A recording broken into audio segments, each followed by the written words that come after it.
Let's just enjoy the language for a few moments. I hope that you have your copy in front of you. The opening lines, 100 or so lines of Paradise Lost Book 4.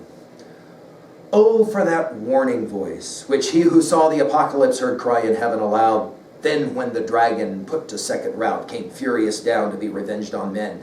Woe to the inhabitants on earth. You'll remember the word woe. It kind of comes out. It's like a mantra, a gong. It comes back again and again. That now, while time was our first parents had been warned the coming of their secret foe and scaped, happily so scaped his mortal snare. For now, Satan, now first inflamed with rage, came down. The tempter, ere the accuser of mankind, to wreak on innocent, frail man his loss of that first battle and his flight to hell, yet not rejoicing in his speed, though bold, far off, and fearless, nor with cause to boast, begins his dire attempt, which nigh the birth now rowling is a word that Milton really likes, like looking around, broils in his tumultuous breast, and like a devilish engine back recoils upon himself. Satan is having second doubts about what it is that he is going to do. Horror and doubt distract his troubled thoughts, and from the bottom stir the hell within him. Notice, Milton will claim, you can be in hell, but you can have hell in you. Right? For within him hell he brings, and round about him, nor from hell one step, no more than from himself can fly, by change of place. Many scholars have pointed out that some of these lines are almost lifted directly from Marlowe, a contemporary of Shakespeare's play, Dr. Faustus, when Mephistopheles, the evil satanic figure, is thinking about hell as being something within. We immediately think of Hamlet's comments as well about thinking makes it so. Now, speaking of thinking, now conscience wakes despair that slumbered, wakes the bitter memory of what he was, what is, and must be. We think of those final lines of Yeats's Sailing to Byzantium, or what is past or passing or to come. Here it's an ontological observation that Satan in a moment is aware when he sees Adam and Eve for the first time of what he was and now what he is and what he must be. We'll finish with those famous scales at the end of this book. Worse. And what must be worse? Of worse deeds, worse sufferings must ensue. Sometimes toward Eden, which now in his view lay pleasant, his grieved look he fixes, sad. Sometimes towards heaven, and the full blazing sun, we're back to the light of the opening book, 3 lines, which now sat high in his meridian tower, then much revolving, thus in size began. And at line 32, we have the soliloquizing of Satan as he has arrived in Eden, and he's seen this most amazing place.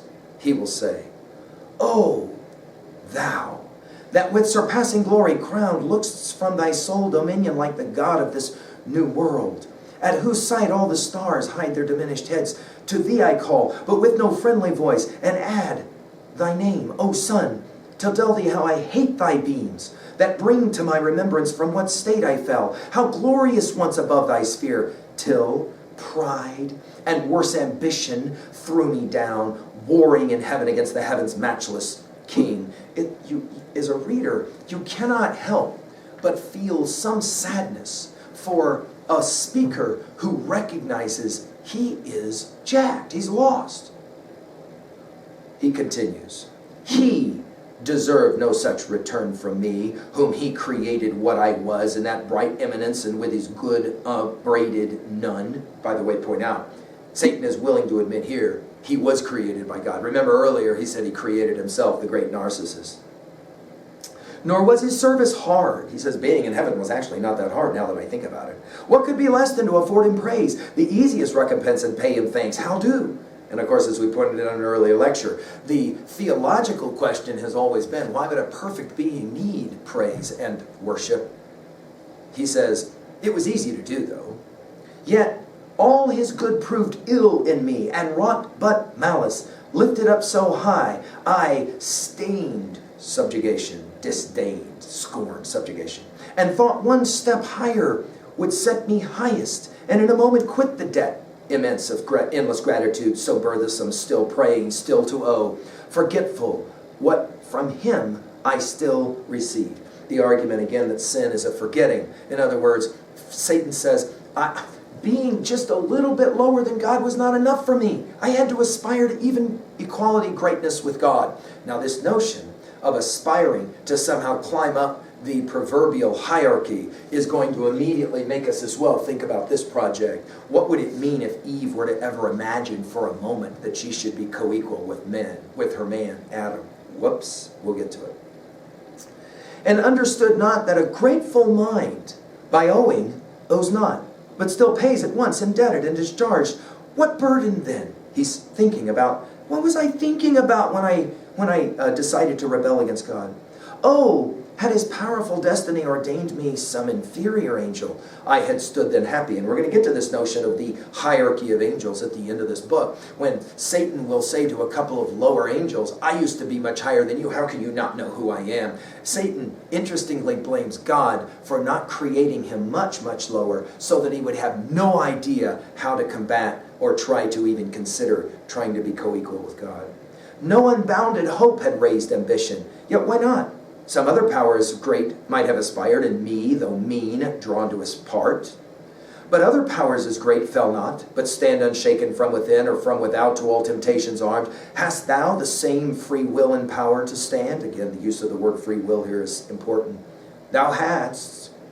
Whom hast thou then, or what to accuse, but heaven's free love dealt equally to all? In other words, he says it, you have nobody to blame but yourself. Again, this is almost like a dramatic monologue, as we study, of course, with Robert Browning, for example, in My Last Duchess and Porphyria's Lover, where you have an individual speaker and he's speaking. Of course, the obvious question is, to whom is he speaking?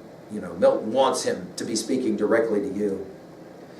Be then his love accursed, since love or hate to me alike, it deals eternal woe. Nay, cursed be thou, since against his thy will choose freely what it now so justly rues. Me, miserable, which way shall I fly? Infinite wrath and infinite despair. Which way I fly is hell. Myself am hell. And in the lowest deep, a lower deep still threatening to devour me opens wide, to which the hell I suffer seems a heaven. Oh then, at last, relent. Is there no place left for repentance? None for pardon left? None left but by submission. And that word disdain forbids me, and my dread of shame among the spirits beneath whom I seduced with other promises and other vaunts than to submit, boasting I should subdue the omnipotent. I don't stoop, to use the language of Robert Browning's My Last Duchess. There is no stooping.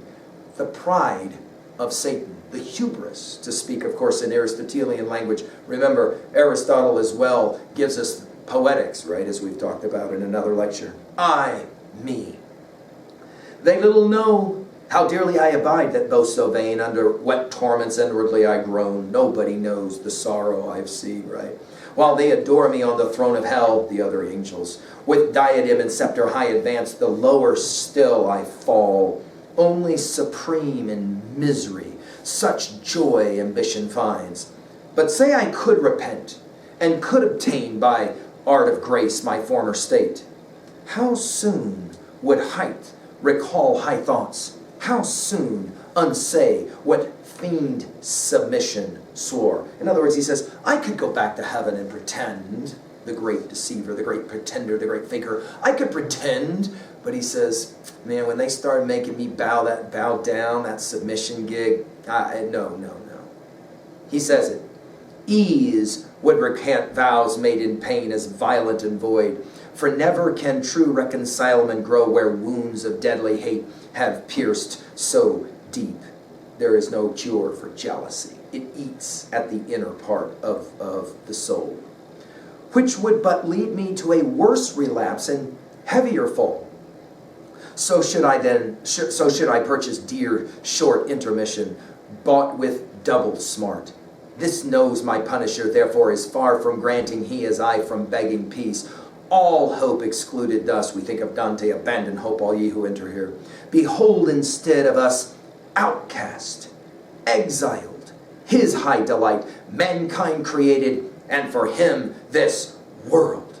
So, farewell hope, and with hope, farewell fear, farewell remorse.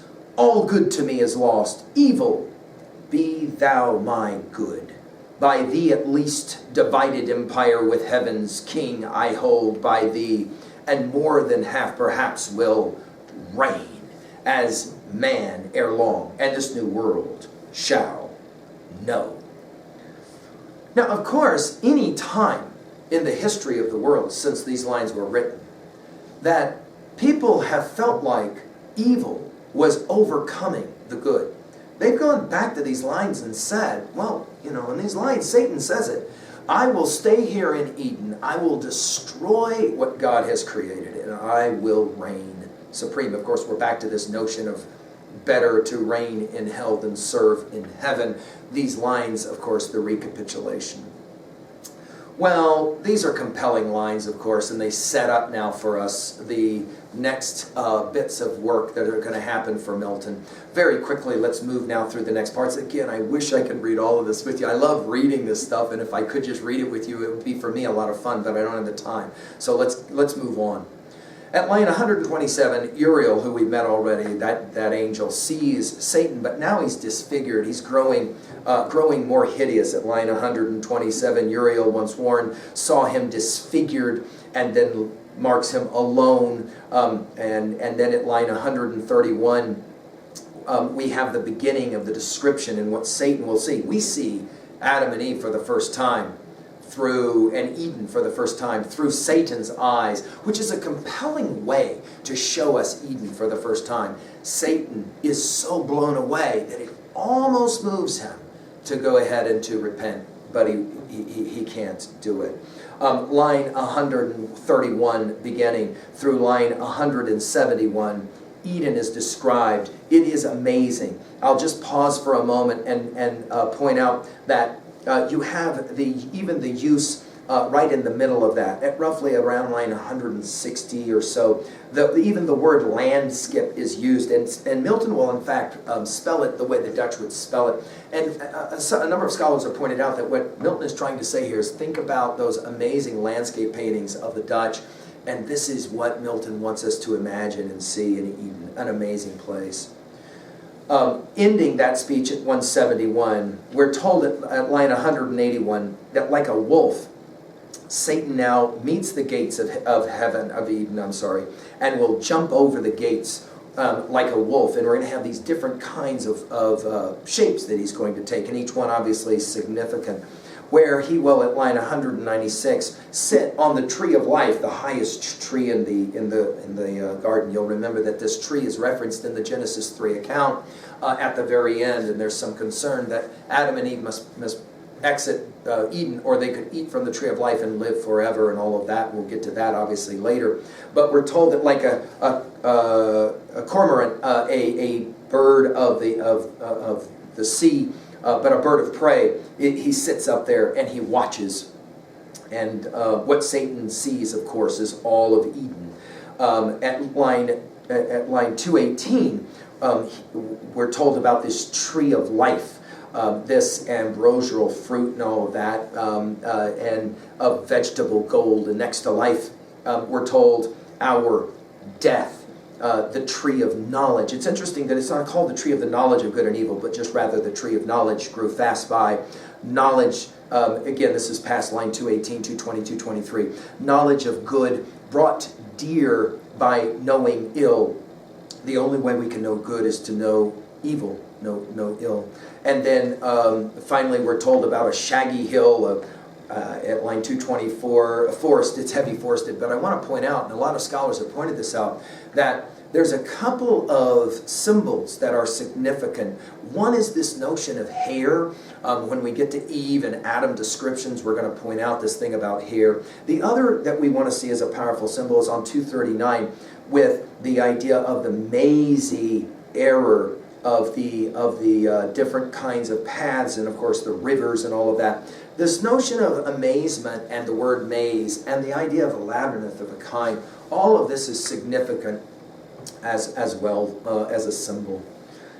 Then at lines 266 and following, we have major epic catalogs that I wish I could go into detail, but I can't. And then finally at line 285, the fiend saw undelighted, all delight, all kind of living creatures, new to sight and strange.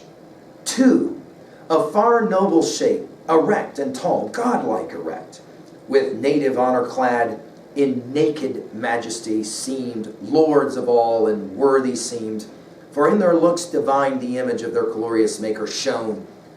And now, descriptions, beginning with Adam. Truth, wisdom, sanctitude, severe and pure.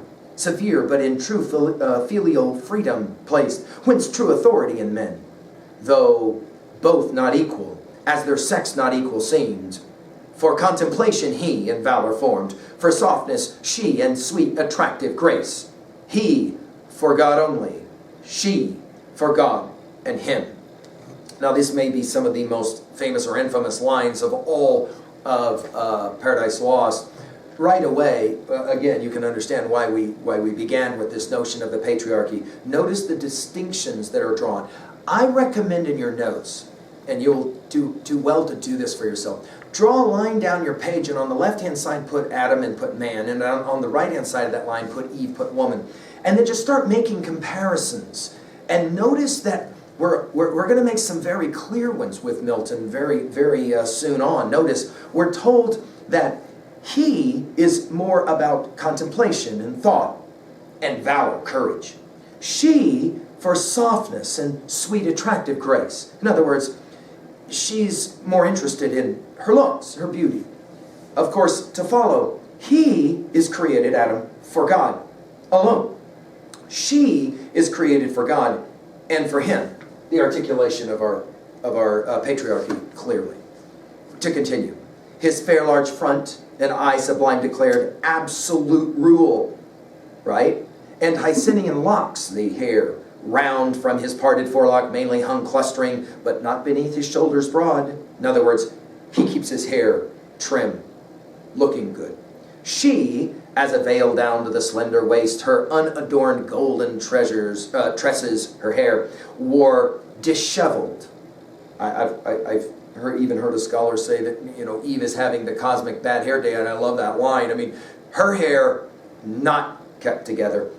Encoded in the very lines in the very first time we meet Eve seems to be the suggestion that something bad's going to happen. But in wanton, we know this word from our Chaucer study, sexual, ringlets waved as the vine curls her trendles, which implied subjection, but required with gentle sway, and by her yielded by him best receive, yielded with coy submission, modest pride, and sweet, reluctant, amorous delay. Nor these mysterious parts were then concealed, then was not guilty, shame. And he goes on to talk about how shame and the nakedness of the human body has become a really kind of bad thing, but it was not at the time. And we're told finally that hand in hand they passed. I wish I could continue, but we'll finish now, and we'll jump to line 358. By the way, at line 340, we're told that they're sitting there on the grass, talking to each other, and the animals are friskly playing. There, at this point in Eden, there's no animal that is opposed to another animal. In other words, this is all of those parts of the best scenes from a Disney show like Bambi, where everything is just amazing, except for Satan. You're right. Line 358, take a look. Oh, hell! What do mine eyes with grief behold? Into our room of bliss thus high advanced, creatures of other mold, earthborn perhaps, not spirits yet to heavenly spirits bright, little inferior. In other words, he says, they're like just a little lower than the angels, to quote, of course, the Hebrews passage from the New Testament. For him, it is hell in every sense of the word. Woe, he says, more woe, the more your taste is now of joy. Happy, but for so happy ill secured, long to continue in this high seat your heaven, ill-fenced for heaven to keep out such a foe as now is entered. In other words, he's already beginning to play the game of what it is that he should do. Hell shall unfold to entertain you too. Her widest gates and send forth all her kings. There will be room, not like these narrow limits, to receive your numerous offspring. If no better place, thank him who puts me loath to this revenge on you, who wrong me not for him who wrong. Satan says it. I've been allowed to get in here. At the end of the book, he'll be allowed to exit, to get away as well, which will beg some questions. He says it finally. Honor an empire with revenge enlarged by conquering this new world compels me now to do what else, though damned I should abhor. Again, he seems to be fighting with himself. I guess I'm going to do this thing. At line at line 411, we then are going to have our first speeches. So at 411, Adam will speak. And notice again, and I hope you're doing this on your annotations, where you've got what Adam is described as, Eve is described as, and then starting at lines 411, we'll now go to work with the way they talk to each other, the way Adam speaks to Eve. Sole partner and sole part of all these joys. By the way, let's just point out that sole, S-O-L-E, means alone, a term we've seen. Dearer thyself than all. Needs must the power that made us, and for us this ample world, be infinitely good, and of his good as liberal and free as infinite, that raised us from the dust and placed us here in all this happiness, who at this hand have nothing merited, nor can perform aught whereof he hath need. He says, God has given us all of this, and we don't deserve it, and there isn't anything we can say to him to show our gratitude. He who requires from us no other service than to keep this easy charge of all the trees in paradise that bear delicious fruits so various, not to taste that only tree of knowledge, planted